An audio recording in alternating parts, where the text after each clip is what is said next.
Psalm 36:7 ütleb, sinu õigus on nagu Jumala mäed, su kohtuotsused on nagu suur ürgvesi. Issand, sa päästad inimesi ja loomi. Ja mõnikord tundub, et Jumal päästab ka autosid.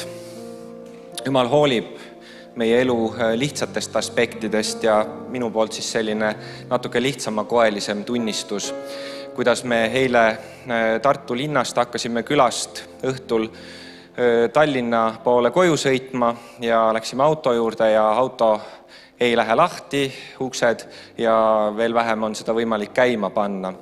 Ja kuidas Jumal saatis ingli. Me oleme iseenda teadmata ingleid vastu võtnud, nagu ütleb Jumala sõna sageli. Ja tuli mees, kes ütles, et tema on enne Nissani, kuskilt lihtsalt tänavalt ilmus oma perega. Tema on enne Nissani hoolduses töötanud, tema teab, kuidas asjad käivad.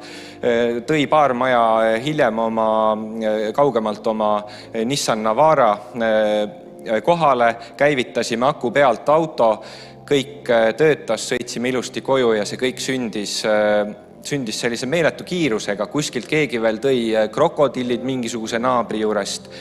Ja see on nagu viis, kuidas ma kogesin neile, kuidas Jumal lihtsalt kannab hoolt ka selliste asjade kaudu.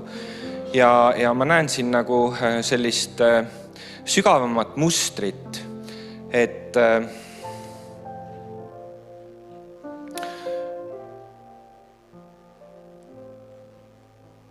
ei loe, millisesse olukorda me elus satume.